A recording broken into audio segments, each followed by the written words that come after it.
Tachi Delek. Bonjour les amis, j'espère que vous allez bien. Je suis Pascal Trefengui, Lama Kunzong.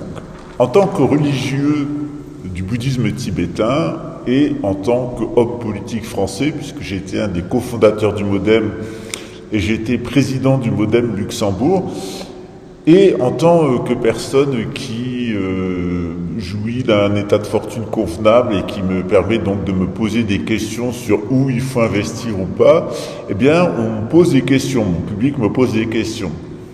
Des questions au niveau spirituel, des questions au niveau politique et des questions au niveau économique. Alors, le spirituel, c'est plutôt mon niveau de connaissance et de compétence. Depuis de très nombreuses années, ça fait 30 ans que j'ai des organisations religieuses bouddhistes et shivaïtes du Cachemire qui donnent l'enseignement des doctrines orientales, tout en conservant notre lien avec les traditions du sémitisme, du judaïsme, du christianisme et l'islam. On pose aussi des questions au niveau politique. Alors j'ai fait des études de droit et de sciences politiques, donc j'ai pas une grande compétence, mais je suis quand même, en tant que religieux, un observateur de la vie politique, et il me semble important que la vie politique soit conforme à la morale religieuse, et je suis donc un opposant à la laïcité, et d'autant plus à la tentative de nous imposer une gouvernance mondiale luciférienne avec une idéologie qui est anti-abrahamique, antisémite.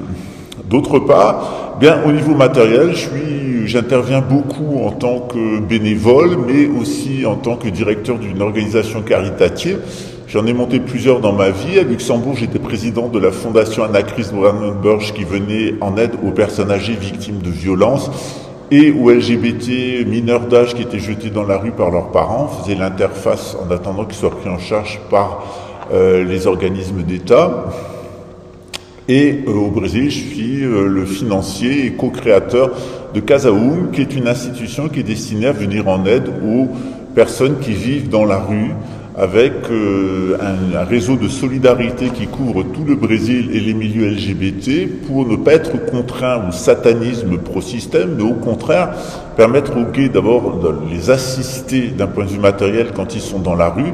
Ensuite, donner une orientation politique qui fait qu'on n'est pas toujours forcé d'être ou à l'extrême droite et homophobe ou à l'extrême gauche et homophile, qu'on peut aussi être neutre quant à cette question de la sexualité et de l'implication de la sexualité dans la vie politique, et d'autre part qu'il est important de se souvenir qu'on soit homosexuel ou qu'on ne le soit pas, bien qu'on est aimé de Dieu parce qu'on est sa créature et que Dieu aime profondément sa création. Dans le cadre de mes activités, j'ai été confronté à des étudiants qui avaient subi des dommages au niveau financier, plus de 140 emails, au niveau politique, qui s'est laissé embrigader dans le complotisme d'extrême droite avec cette idéologie nauséabonde de Vichy, et d'autre part qui, d'un point de vue spirituel, s'était laissé embarquer dans le New Age, dans des sectes, et c'est toujours très destructeur d'un point de vue spirituel. Les gens qui vont dans le New Age, c'est les gens qui ont une recherche au niveau spirituel,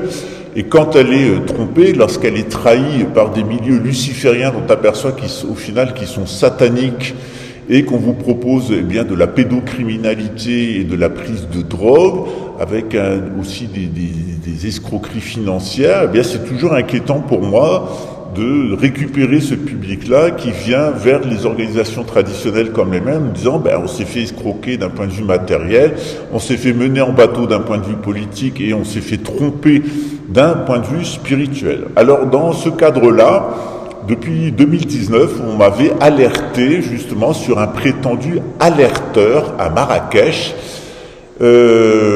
avec lequel moi je n'ai pas de conflit personnel, mais lui a des conflits personnels avec tout le monde visiblement, et dans ce cadre-là, eh bien ce monsieur a intenté une procédure judiciaire contre moi, en menaçant d'ailleurs tout le monde de faire des procédures judiciaires, alors que lui-même est sous l'accusation d'un nombre de crimes et de délits qui est absolument, il est au recordman du monde des crimes et de délits fait en ligne, jusqu'à avoir traité le roi du Maroc de génocidaire, d'avoir appelé à son renversement puisqu'il serait lié avec un groupe de militaires de haut niveau français et marocains qui voudraient dégager entre guillemets, désolé votre majesté, le roi Mohamed VI, mais aussi des gens qui ont créé une fausse monnaie en violation de la législation marocaine sur les monnaies.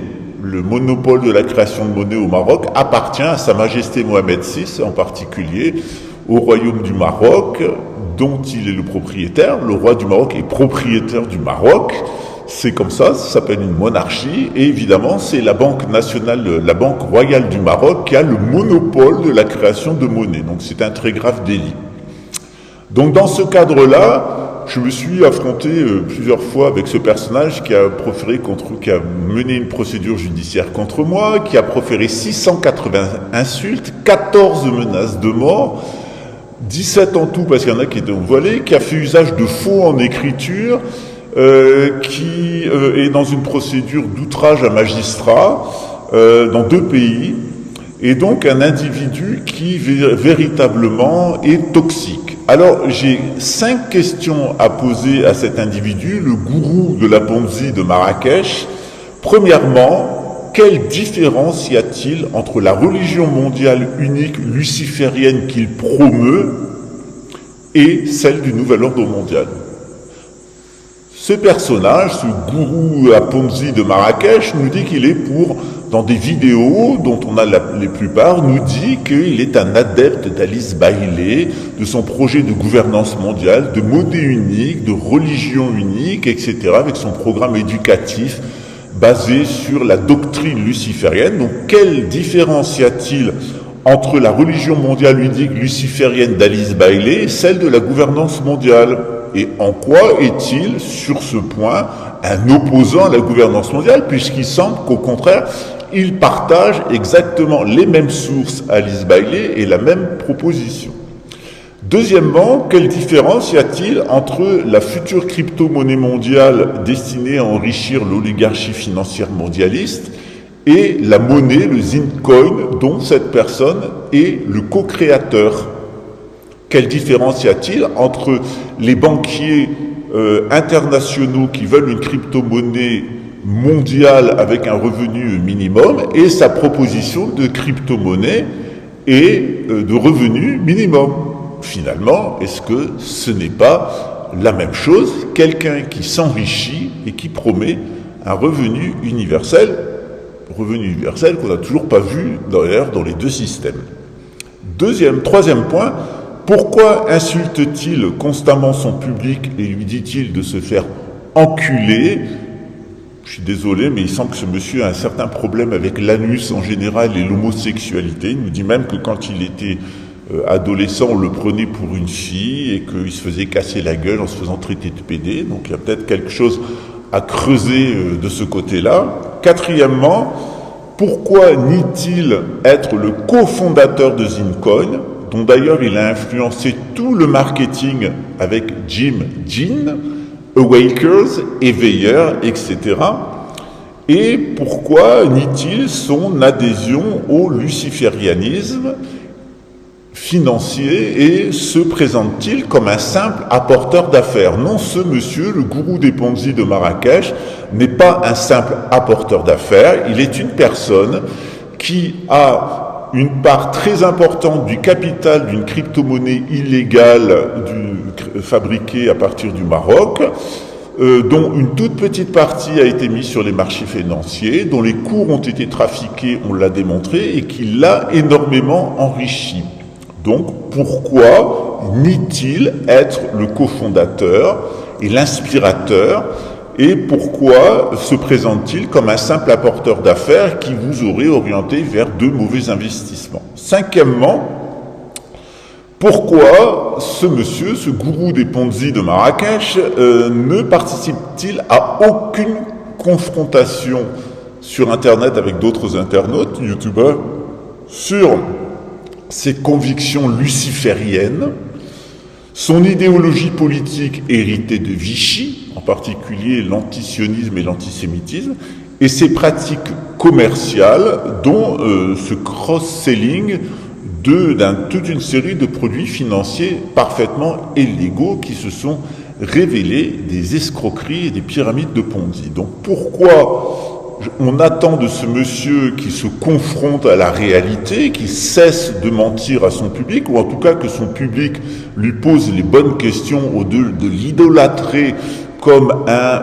résistant, un arletteur, etc. Quelle différence y a-t-il entre sa religion mondiale et celle du système? Quelle différence y a-t-il entre sa crypto-monnaie et celle du système? Quelle différence y a-t-il entre la manière dont il insulte son public et la manière dont le système nous insulte?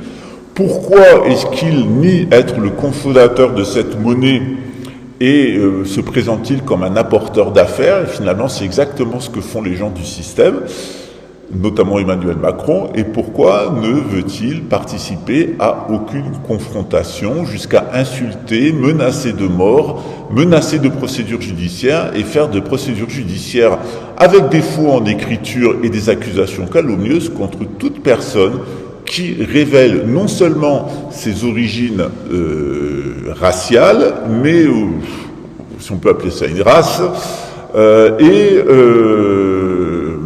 qui le confronte avec son idéologie et ses pratiques. En somme, êtes-vous face à une bonne personne qui est véritablement quelqu'un qui a les idées claires d'un point de vue spirituel et qui est porteur d'une influence spirituelle, qui a les idées claires au niveau politique et qui est parfaitement rigoureux et honnête, ou est-ce que vous êtes face à quelqu'un qui est un escroc, un bonimenteur politique et un imposteur spirituel? Ça, c'est à vous de répondre à cette question, parce que lui, il botte systématiquement en touche jusqu'à m'envoyer des connaissances communes pour essayer de trouver, dit-il, un terrain d'entente commun pour que j'arrête de parler de lui. Eh bien, je n'arrêterai pas de parler de toi et tu iras en prison et tu payeras tes crimes pour avoir prétendu que ma place était en prison, que je serais un meurtrier et un assassin. Il y a un principe de droit qui est très simple, qui est l'autorité de la chose jugée. Et quand on veut manipuler la justice à son propre bénéfice, et quand on prend les juges pour des imbéciles, ou quand on les traite d'imbéciles ou de corrompus, on en assume les conséquences. Mais il semble qu'assumer les conséquences de ces actes, ça ne soit pas prévu au programme de la gouvernance du gourou ponziste de Bab el-Oued. À bientôt. C'est ce que j'avais dans la tête. Parce qu'il y a beaucoup de non-juifs qui en ont marre de ça. C'est-à-dire qu'ils peuvent parler sur les musulmans, excusez-moi du terme, c'est pas péjoratif du tout, hein, sur les arabes, sur les chinois, on va pouvoir se moquer des chinois. Combien de blagues on entend sur les chinois? Bon, j'allais dire. Mais par contre, il faut pas toucher aux juifs parce que tout de suite, il est traité d'antisémite. Et ça, les non-juifs, ils supportent pas ça. Ils supportent pas qu'on tout. On dirait que c'est un peuple protégé. Et vous avez raison, c'est la Lucis Trust. Elena Blavatsky, Alice Bailey, David Spengler et d'autres dont je n'ai pas parlé, tous ceux qui ont contribué grandement au mouvement New Age ont tous un lien avec la philosophie luciférienne ou sataniste. Ils reconnaissent que c'est Lucifer qui inspire leurs écrits et sous couvert d'amour et de lumière, ce qu'ils veulent, c'est une nouvelle religion mondiale. Ce qui est présenté comme le summum de la spiritualité, l'éveil de la conscience et la transcendance, c'est en fait l'initiation luciférienne du nouvel âge. Alors je ne suis pas une experte dans l'interprétation du livre de l'Apocalypse, mais quand je vois qu'on parle d'initiation luciférienne, d'éveil des consciences, donc tout cela me laisse à penser que la marque de la bête ne sera pas forcément une marque physique, mais qu'elle sera surtout une marque spirituelle sur le front ou sur la main droite. C'est mon hypothèse, voilà, je ne suis pas 100% sûre, je vous la partage, peut-être que vous aurez des idées là-dessus. En tout cas, je vous laisse en parler dans les commentaires si ça vous en dit. Et pour moi, eh bien, c'est tout pour cette vidéo, et en attendant, je vous dis, soyez bénis.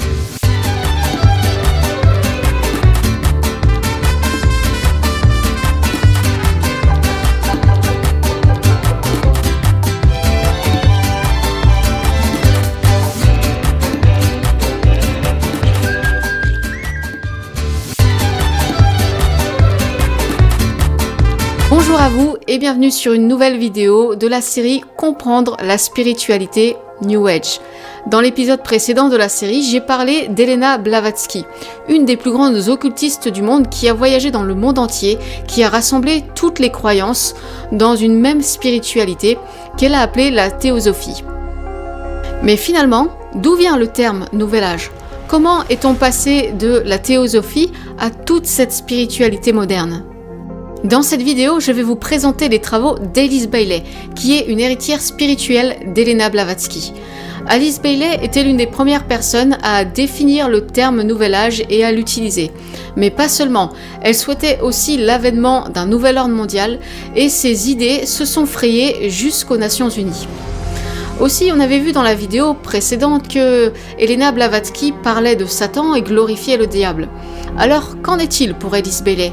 Est-ce que derrière ses écrits de spiritualité, on peut encore trouver des choses qui rendent gloire au diable ou pas ? Ce sera le sujet de cette vidéo, donc c'est parti.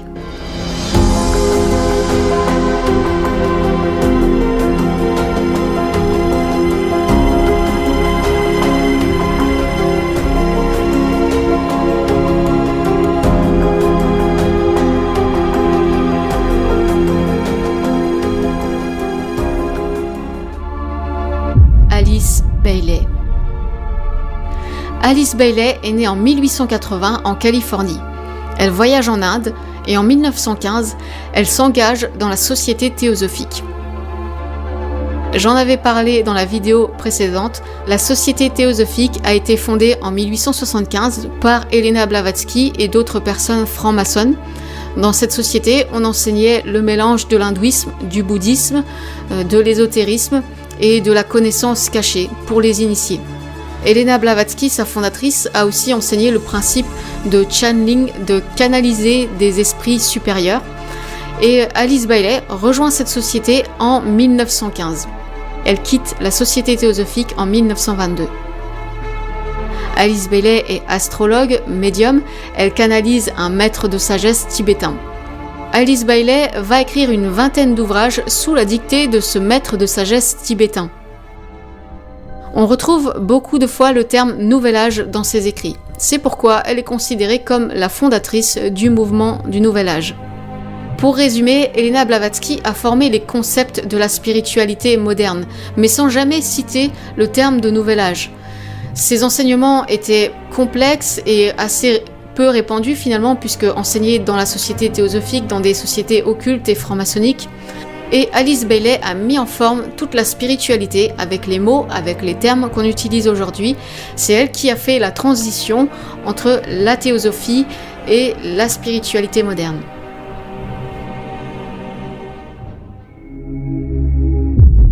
Le Nouvel Âge selon Alice Bailey. Sur le site le-tibétain.com, on peut retrouver tous les ouvrages d'Alice Bailey en français. On va voir ensemble quels sont les titres de ces livres, à quelle date ils sont sortis et quels sont les thèmes abordés. Ça se passe entre 1922 et 1960 et vous allez voir qu'on retrouve tous les termes et tous les fondements de notre spiritualité moderne.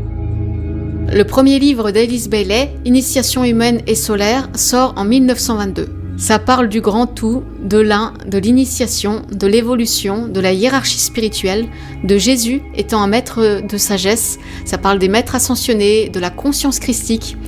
En 1922 aussi, elle sort Lettres sur la méditation occulte, donc qui parle de méditation, de conscience de l'âme, de conscience christique, d'alignement, de vibration, d'ego, de corps subtil, de clairvoyance, de conscience. En 1925, elle sort Traité sur le feu cosmique, qui parle de prana, de l'éveil de la kundalini, du mental, de l'aspect cyclique des choses, des formes pensées, des élémentaux, de la magie, donc en séparant blanche et noire selon l'intention, de la loi de l'attraction. En 1934, elle sort Traité sur la magie blanche, qui parle de magie blanche, d'astrologie, de liens qu'il y a entre le monde astral et la peur. En 1936, elle sort volume 1 de la psychologie ésotérique, qui parle de définir l'âme et les rayons, de la réalisation de soi-même, de l'incarnation, de l'amour avec un grand A. Dans le deuxième volume de psychologie ésotérique en 1942, elle parle du développement des pouvoirs psychiques, de la vision mystique, de l'évolution du minéral à l'humain, du système de race, des maladies, des problèmes des mystiques. Elle parle de la clairvoyance, clairaudience, matérialisation, du magnétisme. Donc je vais pas tout détailler, je vous présente le tableau que j'ai fait, vous pouvez mettre sur pause si vous voulez voir le détail, mais là vraiment on s'y retrouve. Si vous avez été dans la spiritualité, toutes ces choses-là, les mots tels quels, ça nous parle, c'est ce qu'on retrouve exactement aujourd'hui. Et donc par rapport au Nouvel Âge, on voit qu'en 1944, elle a sorti l'État de disciple dans le Nouvel Âge, en 1945 le deuxième volume de l'État de disciple dans le Nouvel Âge, en 1954, éducation dans le Nouvel Âge. Donc là, elle fait la promotion d'une nouvelle éducation, de l'évolution, de la connexion au grand tout, de l'ésotérisme, de développement de l'intuition, de la conscience de l'âme, de l'astrologie, des capacités médiumniques. Donc elle explique que c'est la fin de l'ère chrétienne des poissons et d'une nouvelle ère, l'ère du Verseau. Elle en parle aussi dans Le Retour du Christ, sorti en 1948, où elle dit que Christ est comme un avatar, donc elle parle de l'âge du Verseau, de la réincarnation, de l'union entre l'Orient et l'Occident, de l'union entre Christ et Bouddha, et d'une nouvelle religion mondiale. Alice Bailey aussi a fait la promotion de la médiumnité, du channeling, donc le fait de canaliser, dans son livre La télépathie et le corps éthérique, sorti en 1950. Elle a aussi abordé dès 1953 les causes psychologiques de la maladie dans Guérison ésotérique. Et enfin, le livre qui parle du nouvel ordre mondial est le livre Extériorisation de la hiérarchie, sorti en 1957, qui parle de la formation des médiums, des disciplines ésotériques, du karma, du nouvel ordre mondial et de l'ONU. Ce que j'ai pu constater dans ces livres, c'est qu'il y a beaucoup de références à la tradition maçonnique. On voit souvent citer les maçons. Alice Bailey était elle-même franc-maçonne, et donc voici ce qu'elle a écrit. La forme future de la maçonnerie de l'âge nouveau reposera forcément sur la base d'un christianisme éclairé, interprété de manière nouvelle, qui sera de nature universelle et n'aura aucune relation avec la théologie. Sa forme actuelle, reposant sur une base juive vieille de presque 5000 ans, doit disparaître. Alice Bailey voulait faire disparaître les fondements actuels du christianisme en amenant un nouveau christianisme. Et à ce titre, elle fait beaucoup de citations de la Bible en sortant les versets hors du contexte. Par exemple, elle parle du verset « Vous ferez de plus grandes choses parce que je vais au Père », en expliquant qu'il s'agit de réalisation créatrice chez les hommes. Alors que Jésus explique qu'il s'agit du don de Saint-Esprit. « Vous recevrez une puissance ». Le Saint-Esprit survenant sur vous. Elle utilise aussi le verset « Il n'y a ni juif ni gentil », donc personne des autres religions. Elle en donne une interprétation politique par rapport à Israël et aux autres nations, alors que si on lit le verset en entier, on se rend compte qu'il ne s'agit pas de ça. Il n'y a plus ni juif ni non-juif, il n'y a plus ni esclave ni libre, il n'y a plus ni homme ni femme, car vous êtes tous un en Jésus-Christ. Donc là, il ne s'agit pas de politique, ni de ce que chaque nation doit faire, mais de notre nouvelle identité en Jésus-Christ. On retrouve aussi beaucoup de références à la doctrine secrète, puisqu'elle en reprend les idées. Pour rappel, dans la doctrine secrète, on trouve ceci. Satan, l'ennemi de Dieu, est en réalité l'esprit divin le plus haut, la sagesse occulte sur la terre. Alice Bailey ne parle pas de Satan. Au contraire, elle parle de l'amour avec un grand A, de la lumière, et on verra un petit peu plus loin dans la vidéo le rapport avec la fausse lumière. Alice Bailey parle beaucoup du Christ, mais très rarement de Jésus. Elle enseigne la conscience christique, et quand elle parle de Jésus, elle dit que c'est un maître, un initié.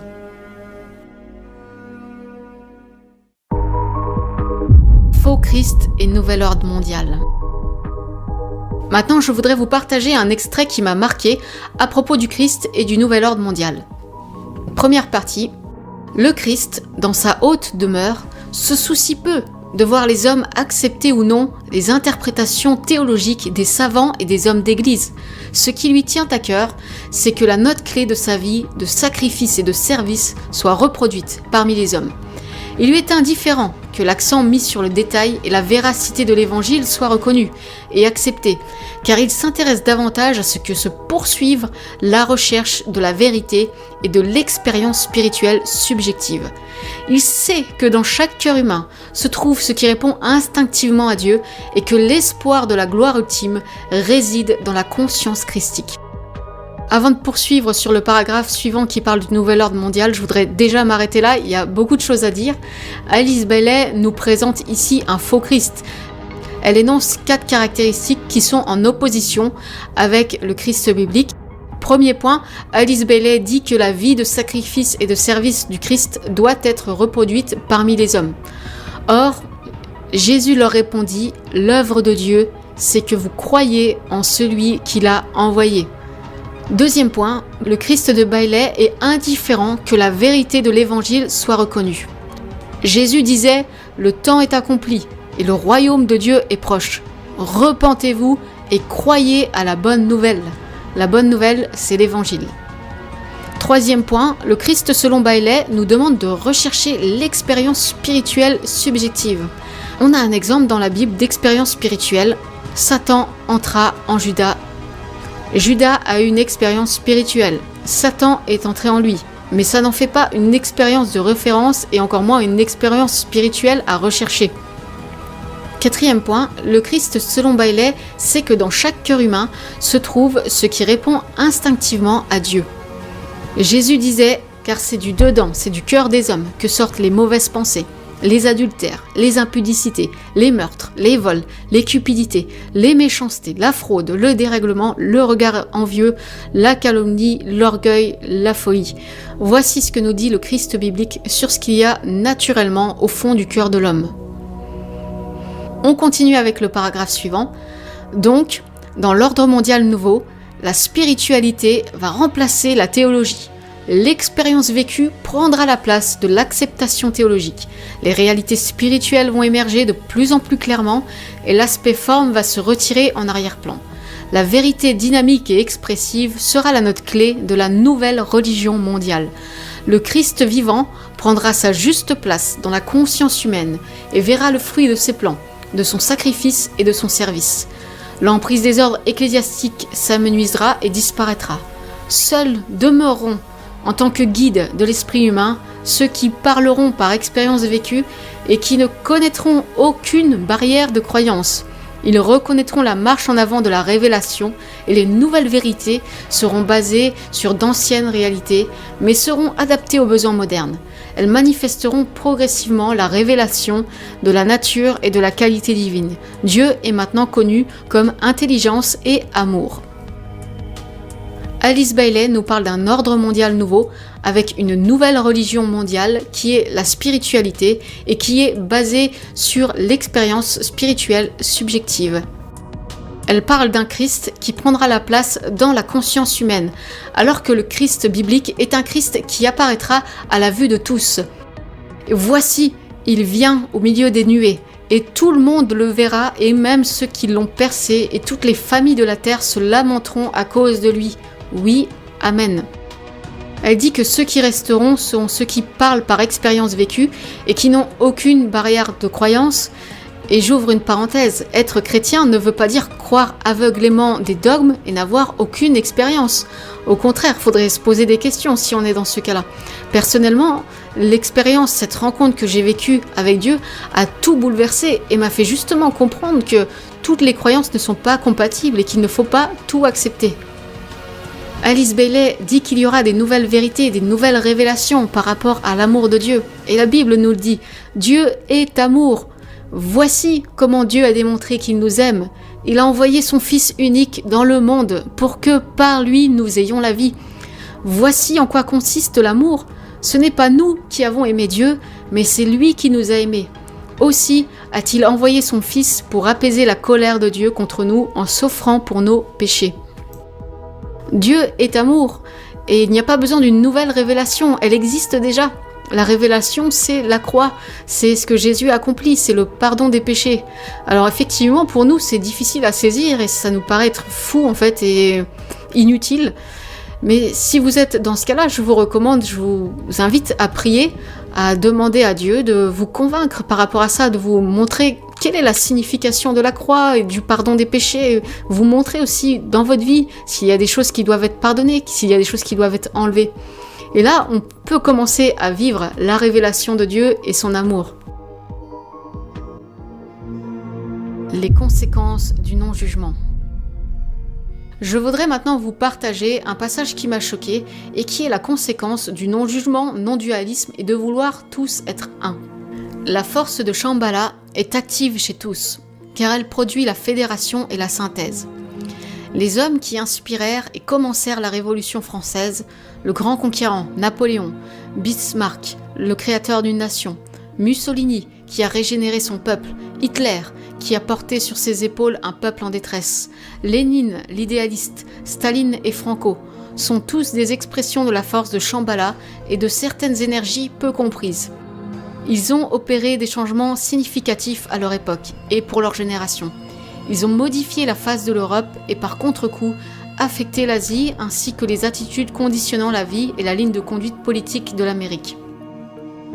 Ne blâmez pas les personnes impliquées et les hommes responsables des événements devant lesquels aujourd'hui nous sommes abasourdis et consternés. Ils ne sont que le résultat du passé et les victimes du présent.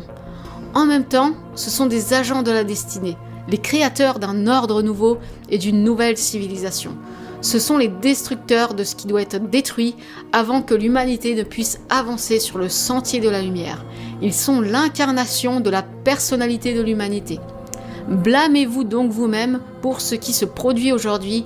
N'essayez pas de rejeter la responsabilité sur les épaules d'hommes aux attitudes spectaculaires, hommes d'État, de dictateurs ou sur n'importe quel groupe. Blâmez-vous vous-même, même si ce sont des dictateurs qui commettent des choses horribles. C'est la conséquence de vouloir un Dieu qui ne nous juge pas et qui n'est qu'amour. Cela nous amène à nier le bien et le mal. Ça veut dire accepter les pires horreurs comme nécessaires pour le bien-être de l'humanité.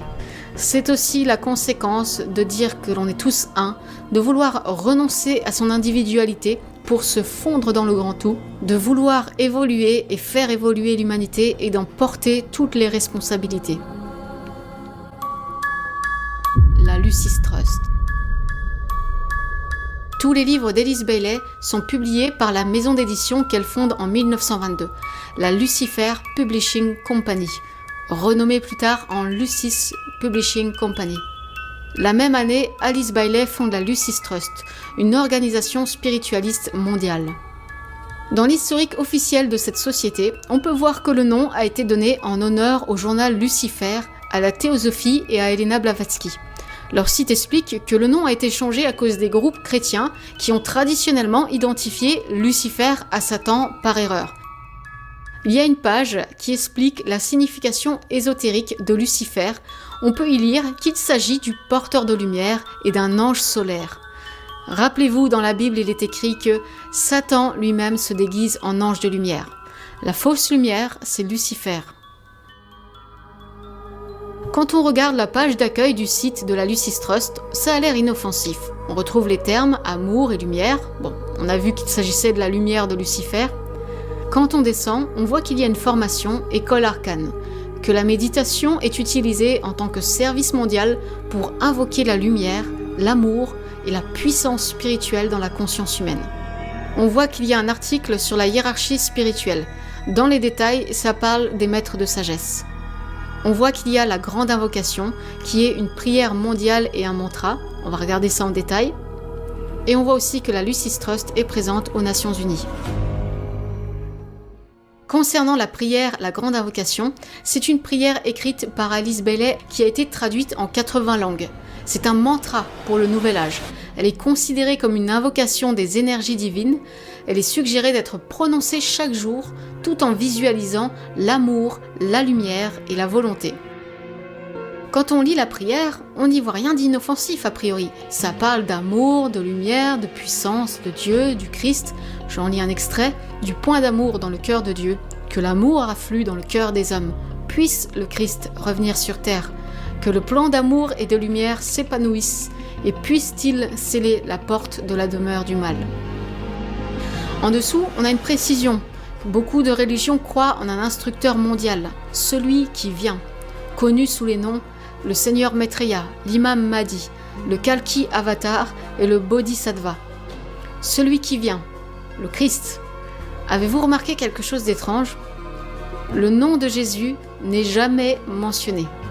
La Bible nous dit qu'il y a sous le ciel aucun autre nom qui ait été donné parmi les hommes par lequel nous devrions être sauvés.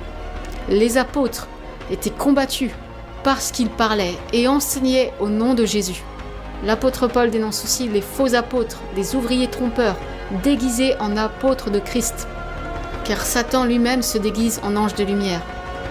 Jésus aussi nous avait prévenu, si quelqu'un vous dit alors « le Christ est ici » ou « il est là », ne le croyez pas, car il s'élèvera de faux Christ et de faux prophètes. Celui qui nie que Jésus est le Christ, celui-là est l'Antichrist. Cette prière est en fait une invocation de l'Antichrist. Le lien avec les Nations Unies. Sur le site officiel, on peut lire que le Lucis Trust bénéficie du statut consultatif auprès du Conseil économique et social des Nations Unies. Et la bonne volonté mondiale, donc qui est une branche du Lucis Trust, est reconnue par le département de l'information publique auprès des Nations Unies en tant qu'ONG, organisation non gouvernementale. En tant que tel, le Trust et la bonne volonté mondiale font partie d'une communauté de plusieurs centaines d'ONG qui jouent un rôle actif aux Nations Unies, en particulier pour informer sur cette organisation et en promouvoir les programmes. Depuis leur création, le Lucis Trust et la bonne volonté mondiale apportent leur soutien grâce à la méditation, la diffusion de documents pédagogiques et l'organisation de séminaires en mettant en valeur l'importance des objectifs des Nations Unies et de leur activité, car ceux-ci représentent la voix des peuples et des nations du monde.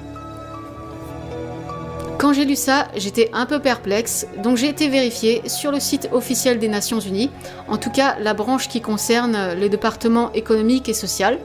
J'ai pu trouver ici une liste des ONG dotées d'un statut consultatif auprès de l'ECOSOC, donc le Conseil économique et social des Nations Unies. Donc on a ici un document officiel avec la liste des ONG qui ont un statut consultatif auprès du Conseil social et économique des Nations Unies, et on y retrouve bien le Lucis Trust. On voit ici un des moyens par lesquels les idées occultes d'Elena Blavatsky ont pu se hisser jusqu'aux Nations Unies. Alors il y a eu d'autres moyens, si vous voulez en savoir plus dessus, je vous recommande la vidéo de Karim de la chaîne Pourquoi Jésus sur la grande séduction, éveil de la conscience et transcendance.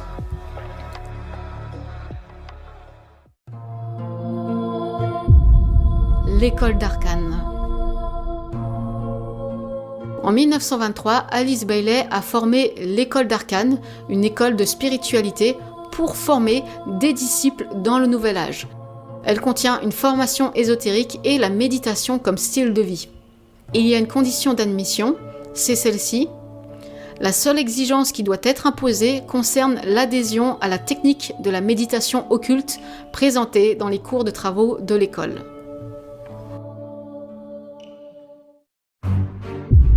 L'initiation luciférienne. Avant de conclure cette vidéo, je voudrais vous parler d'un autre auteur, plus récent, qui est aussi considéré comme un fondateur du mouvement New Age. Il s'appelle David Spengler, il est né en 1945, et en 1971, il a écrit un livre qui s'appelait « Révélation, la naissance d'un nouvel âge ». Et dans son livre « Réflexion du Christ », il a écrit « Lucifer vient nous donner le cadeau final de la plénitude. Si nous l'acceptons, alors il est libre et nous sommes libres. C'est l'initiation luciférienne. De nombreuses personnes y seront confrontées aujourd'hui et dans les jours à venir, car il s'agit d'une initiation au nouvel âge.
Dans l'entretien à la suite entre l'intervieweur de Torah Box, et merci à cette chaîne israélienne, et le Rav Sadin, eh bien, vous allez comprendre les racines de l'antisémitisme. Pourquoi le gourou ponziste de Marrakech, comme d'ailleurs son propre faux gourou Alice Bailey, sont des antisémites. Et pourquoi, derrière le programme de gouvernance mondiale, il y a un antisémitisme forcené et la haine du peuple juif. Eh bien, tout simplement, il faut connaître la prophétie de Daniel, il faut comprendre le judaïsme, c'est-à-dire que si je comprends très bien qu'on n'aime pas les juifs, je comprends très bien qu'on n'aime pas le judaïsme. Mais il faut expliquer pourquoi on n'aime pas les juifs et pourquoi on n'aime pas les judaïsmes. Et pour ça, eh bien, il faut comprendre et connaître les juifs et il faut connaître et comprendre le judaïsme. Eh bien, Torah Box vous permet justement de comprendre le judaïsme et toutes les écoles du judaïsme. Je remercie le Rav Sadin à la suite du livre qu'il a écrit sur l'antisémitisme et qui va, d'une certaine façon, vous permettre de faire l'autopsie du malade mental de Marrakech, parce que l'antisémitisme et l'antisionisme sont des maladies psychiatriques avec une véritable obsession sur le peuple juif. On n'est pas obligé d'adhérer au judaïsme, mais quand on fait une obsession et une fixation sur le judaïsme, quand on fait une obsession et une fixation sur l'homosexualité et la pénétration anale, on a quand même des questions à se poser sur ses propres tendances. Parce que n'importe quel psychiatre vous dira que chez un antisémite, on va souvent trouver quelqu'un qui est en rejet par rapport à sa propre origine juive. C'est-à-dire que la matrice de l'antisémitisme se trouve souvent chez les sémites qui ne s'assument pas en tant que sémites, et l'homophobie se rencontre évidemment chez les homosexuels qui n'assument pas leur homosexualité, et qui vont nourrir une véritable aversion pour l'homosexualité des autres, parce qu'ils en ont une véritable peur, une véritable aversion pour leur propre. Alors, est-ce qu'il s'agit d'un juif apostat et d'un homosexuel refoulé? Mais c'est à vous de le déterminer. En tout cas, sur l'antisémitisme, regardez ce qu'il y a à la suite, à force de traiter de tout le monde d'enculé et de dire à tout le monde qu'il va se faire enculer, on finit par se demander d'ailleurs si un déjudaïsé n'a pas un véritable problème avec son anus. En tout cas, moi j'en suis sûr. Après, c'est à vous de faire votre propre opinion. En conclusion, et un peu ironique, a-t-on affaire à une femelle amorite en crise identitaire qui se ferait du bien en réalité, soit en se faisant interner dans un monastère, donc il ne quitterait jamais afin d'éviter ses divagations en matière spirituelle, ses hallucinations mentales en matière politique avec cette fixation sur les juifs et ses escroqueries, ou est-ce que finalement, cette amorite femelle, il serait mieux de la mener jusqu'à l'opération pour en faire un transsexuel? Donc, est-ce qu'on a un juif homosexuel qui ne s'assume pas, ou est-ce qu'on a une femelle amorite en pleine crise d'hystérie pré- ou post-copulatoire, j'en sais rien. En tout cas, c'est l'histoire qui nous dira si on a affaire à un juif homosexuel non assumé ou une femelle amorite en crise identitaire. C'est peut-être Brigitte qui nous apportera la réponse. Bonjour monsieur. Quel est ton nom? Emmanuel Macron. Je peux t'appeler par ton prénom? Emmanuel. Toi et mon suppléant s'appelle par nos prénoms? Et c'est quoi ton prénom, redis-moi? Arnaud. Arnaud. Toi et mon suppléant s'appelle par nos Ok. prénoms? Ok Arnaud. T'as quel âge? 44, mais j'aurai 45 bientôt. C'est quand ton anniversaire? 21 décembre. Tu habites où? Paris. T'es marié ou pas? Oui. Comment s'appelle ta femme? Jean-Michel.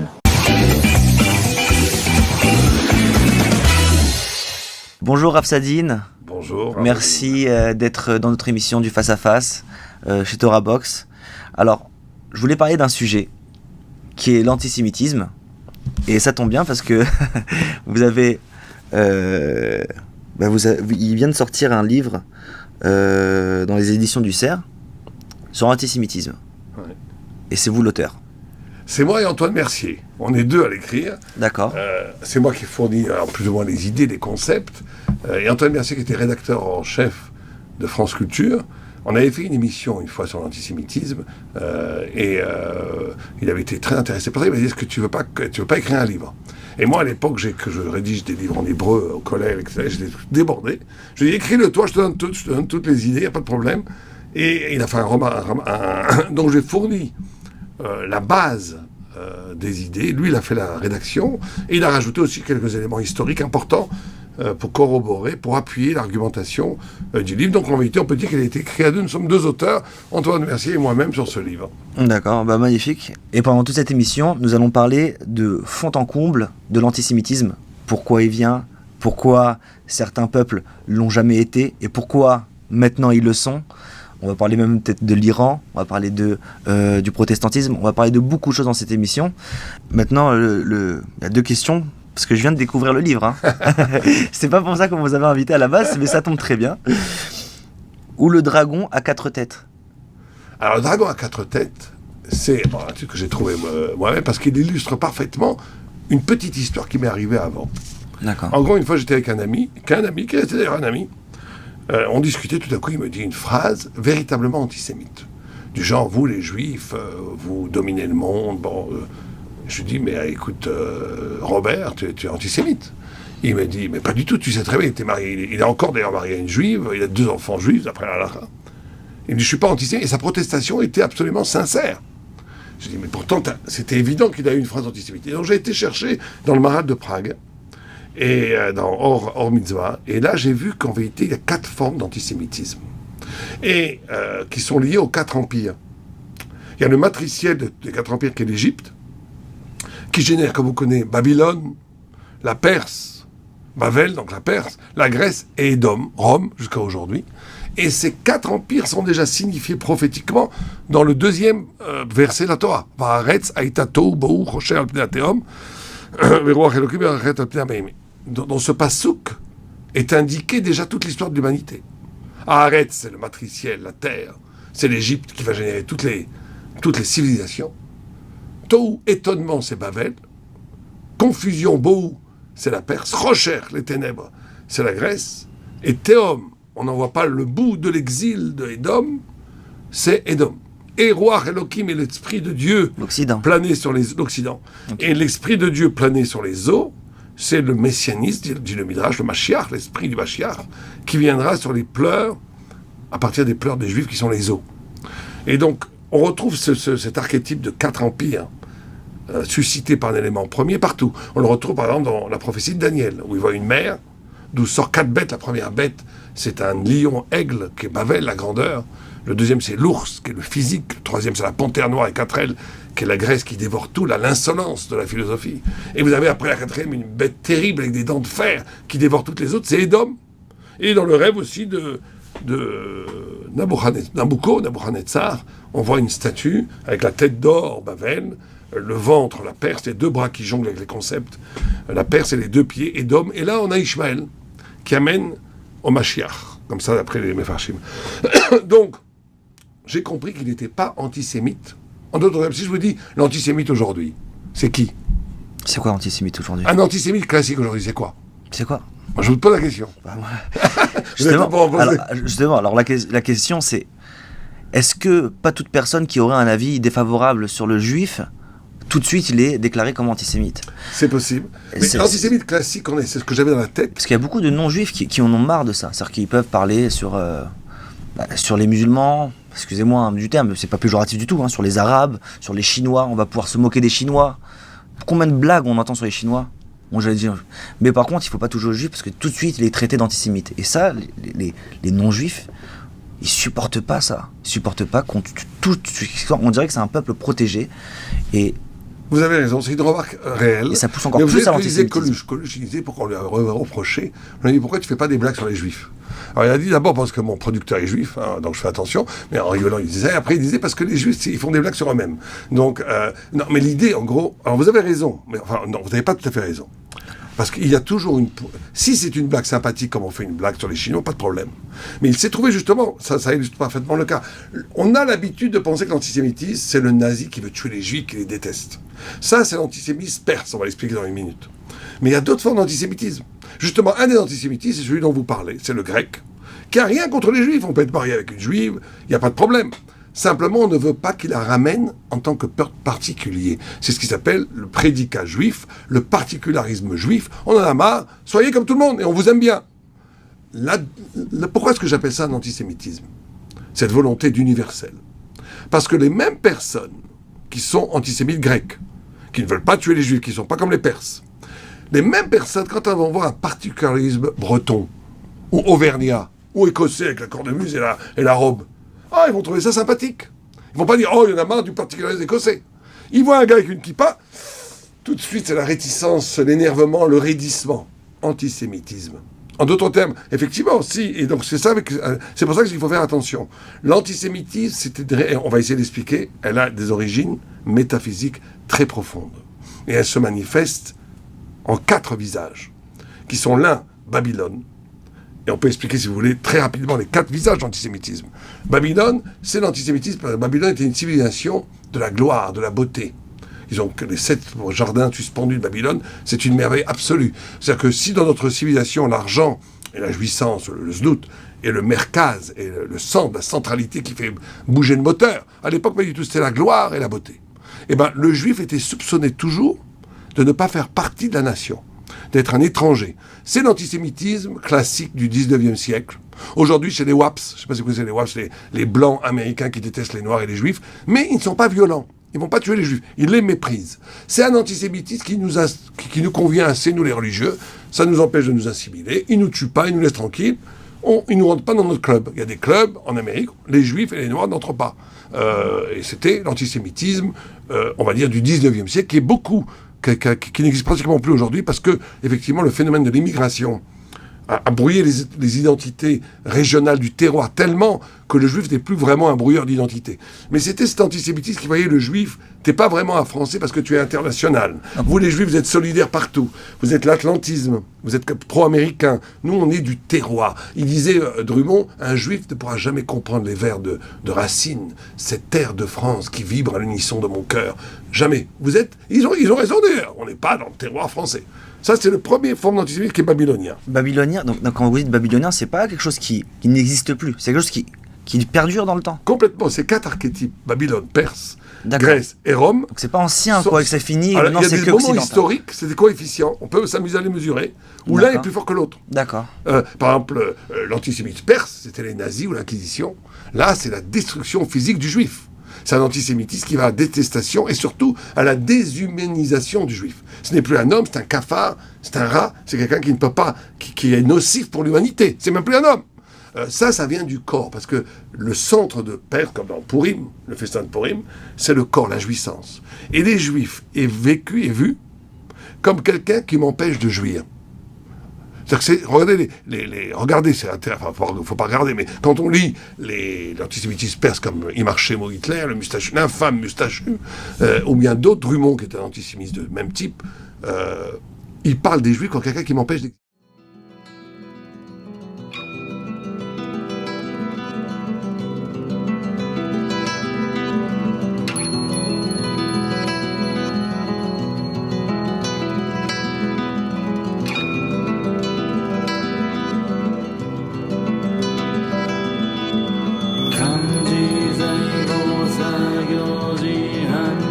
Hara mita ji shoken go onkai ku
行動収納上一切空真実不幸公説般若腹見た収束節収圧ギャテギャテ腹ギャテ腹そうギャテ墓地ソアカ般若心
経心